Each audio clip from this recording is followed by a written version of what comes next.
ప్రస్తుతం రేవంత్ రెడ్డి నియోజకవర్గం కొడంగల్ నియోజకవర్గం వాసులు వచ్చారు. సో ఇతను ఎవరంటే ఎక్స్ సర్పంచ్ అనమాట. సో ఏదైతే గతంలో తమ గ్రామాల్లో చేసిన అభివృద్ధి పనులకు గాను బిల్లులు రాలేదు అని చెప్పేసి దాని గురించి ప్రజల దర్బార్కి వచ్చిన పరిస్థితి. సో వాళ్ళతో మాట్లాడదాం. చెప్పండి అన్న, ఏ ఊరు? మాది నారంపేట జిల్లా, కోసిగి ఉమ్మడి మండలం. మాది కోసిగి ఉమ్మడి మండలం, కొడంగల్ నియోజకవర్గం నుంచి వచ్చినాం మేము. సమస్య ఏంది?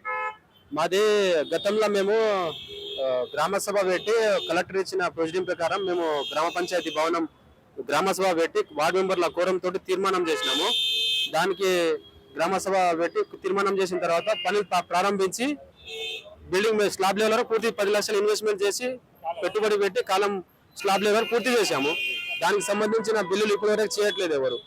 మండల ఆఫీసర్కి పోయినా, కలెక్టర్ ఆఫీస్ లెటర్లు పెట్టిన తర్వాత పిఆర్ఐ డిపార్ట్మెంట్ కి లెటర్ పెట్టిన ఎవరు స్పందించలేరు. అంటే మా పిఆర్ఐ ప్రస్తుతం మాకు పిఆర్ఐ అంజిరెడ్డి ఉన్నారు. ఆయన ఏం చెప్తున్నారు, నువ్వు చేసిన తీర్మానం చెల్లదు అని అంటున్నాడు. సర్పంచ్ చేసిన తీర్మానం చెల్లదు అని అధికారికంగా నా మీద దౌర్జన్యం చేస్తున్నాడు. మేము తక్కువ కులం అని చెప్పి మాకు అసలు పట్టించుకోవట్లేదు. మేము 10 లక్షలు పెట్టి ఇన్వెస్ట్మెంట్ చేసి గ్రామ పంచాయతీ భవనం కట్టినా దానికి సంబంధించిన బిల్లులు చేయట్లేదు. మేము ఇప్పటి వరకు మండల ఆఫీస్ లో కానీ ఎక్కడ తిరిగినా మాకు ఎక్కడ న్యాయం జరగలేదు. అందుకే ప్రజాభవన్కి వచ్చినాము.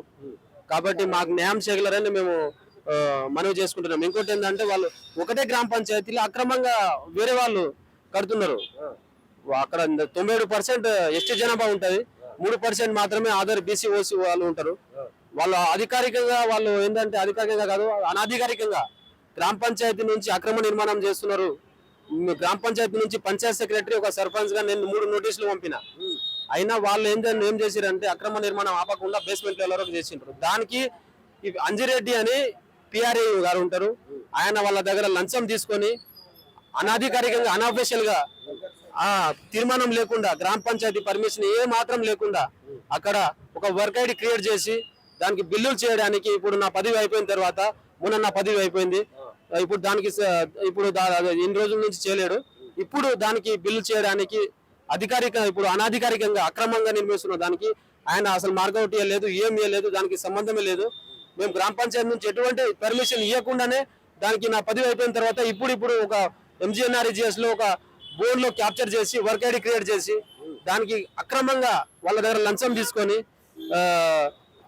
డైరెక్ట్ గా దానికి బిల్ చేయడానికి పాల్పడుతున్నాడు. కాబట్టి తక్షణమే ఆ వర్క్ ఐడి క్యాన్సిల్ చేయాలని, దాని అక్రమంగా నిర్మిస్తున్న కట్టడానికి గ్రామ పంచాయతీ నుంచి నోటీస్ ఇచ్చినాం. అది అనధికారం. అది దానికి క్యాన్సిల్ చేసి ప్రస్తుతం మేము గ్రామ సభ పెట్టి ప్రజల ఆమోదంతో ఎంపీటీసీ 5 మంది వార్డు మెంబర్లు ఒక గ్రామ సర్పంచ్ గ్రామ సభతో ఆమోదంతో తీర్మానం చేసిన స్థలంలో గ్రామ పంచాయతీ భవనం కట్టినము స్లాబ్ లెవెల్ వరకు. దానికి సంబంధించిన బిల్లులు మంజూరు చేయగలరని ఈ ప్రభుత్వాన్ని మేము వేడుకుంటున్నాం.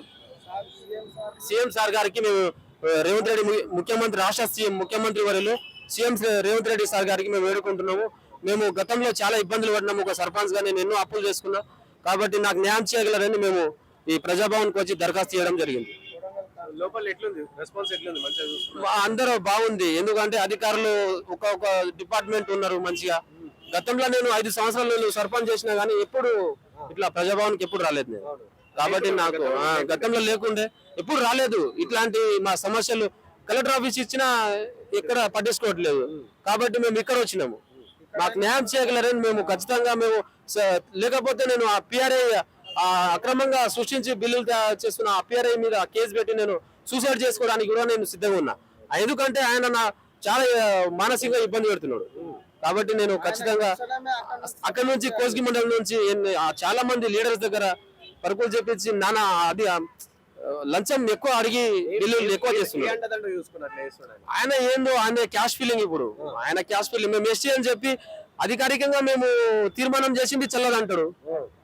అనధికారికంగా గ్రామ పంచాయతీ పర్మిషన్ ఒక గ్రామ పంచాయతీ పాలక సభ్యులు, పంచాయత్ సెక్రటరీ, ఒక గ్రామ సర్పంచ్ నేను ఎటువంటి అసలు అనుమతి లేని దాని గురించి వాళ్ళు 3% ఉంటారు. వాళ్ళు బీసీ ఓసీ వాళ్ళకు చూసి అక్కడ వాళ్ళకి సపోర్ట్ చేస్తే మేమేమి అయిపోవాలి. అట్లని మాకు న్యాయం చేయగలరని ప్రజాభవన్కి వచ్చినాము. కాబట్టి మా కొడంగల్ కాన్స్టిట్యూన్సీ నాది. గ్రామ పంచాయతీ సర్వరోపల్లి సర్వే నెంబర్ 28లోనే నేను గ్రామ సభల ప్రజల ఆమోదంతో పంచాయతీ బిల్డింగ్ కట్టిన కాబట్టి ప్రజలకు అందరికి అందుబాటులో ఉండాలి అనే ఆ ఉద్దేశంతో కట్టిన కాబట్టి దానికి సంబంధించిన బిల్లులు తక్షణమే మంజూరు చేయగలరని యనమల రేవంత్ రెడ్డి గారికి ముఖ్యమంత్రి వర్యులు యనమల రేవంత్ రెడ్డి సార్ గారికి మేము వినవించుకుంటున్నాం.